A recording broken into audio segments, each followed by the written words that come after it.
এই যে লাস্ট যেটা ডিলিমিটেশন হয়েছে, সমষ্টির পুনর্বিন্যাস যেটা হয়েছে, সেই পুনর্বিন্যাসে এই আসামকে কারা এবং কোন গ্রুপ, কোন রাজনৈতিক দল, কাদের পৃষ্ঠপোষকতায় ধর্মের নামে মানুষকে বিভাজিত করা হয়েছে। আজকে হাইলাকান্দিতে দেখুন দুটা সমষ্টি করা হচ্ছে, একটা মুসলমানদের সমষ্টি, একটা হিন্দুদের সমষ্টি। এই যে ল্যান্ডের ভাগাভাগিটা কে করেছে? সমস্ত বরাকলিতে আপনারা দেখুন, সমস্ত আসামে দেখুন, মুসলমানদের জন্য এক সিট, হিন্দুদের জন্য এক seat. What is the reason behind it? What is the logic behind it? What is the philosophy behind ইট?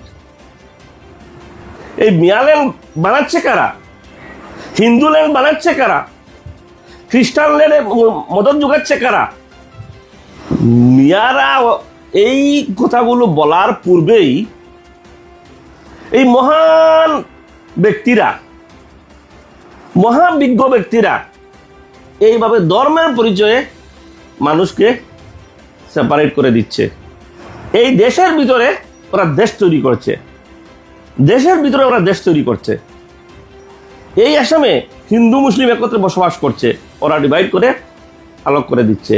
ওরা এমপি বুট এইভাবে, এমপি সিট এইভাবে তৈরি করছে, বিধানসভার সিট এইভাবে তৈরি করছে, জেলা পরিষদ এইভাবে তৈরি করছে, জিপি এইভাবে তৈরি করছে, গ্রুপ এইভাবে তৈরি করছে, আর বলছে মিয়াল্যান্ড। আরে তোমরাই তো এইভাবে তৈরি করে দিচ্ছ, তোমরাই তো তৈরি করে দিচ্ছ,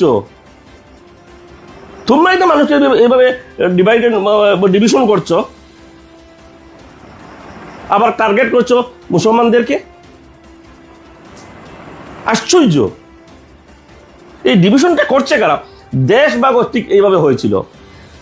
ওই সাভারকার প্রথম দাবি করেছিল যে টু নেশন থিওরির, এরাই অ্যাডভোকেসি করেছিল। কংগ্রেস চেয়েছিল যে ওয়ান নেশন, সব মিলে একই জাতি। ওরা বলেছিল নো নো নো নো, ওদের ফিলোসফি, ওদের পূর্বজরাই বলেছে যে না, হিন্দু মুসলিম এক হয়ে থাকা কোনো ধারণা তাদের সিলেবাসে নেই। তারা টু নেশন থিওরি বলেছে, যে টু নেশন থিওরি হিন্দুদের জন্য এক দেশ, মুসলমানদের জন্য এক দেশ। আর আমাদের জিন্নাও তাদের সাপোর্ট করলো লাস্টে। সুতরাং এই জিন্নার মতবাদে ওরা বিশ্বাসী। জিন্না এবং বিজেপি, এই বিজেপির পূর্বজ যারা ছিল, ওরা একই মতবাদে বিশ্বাস করতো। আমরা ইতিহাস ঘেটে দেখুন, আমি যদি মিথ্যা কথা বলে থাকি, আমি ইতিহাস থেকে বলছি, গুগলে সার্চ করুন যে who are the responsible person for division of India, who are the actual culprits. দেখুন আপনারা, আমি যদি মিথ্যা বলে থাকি। সুতরাং এই যে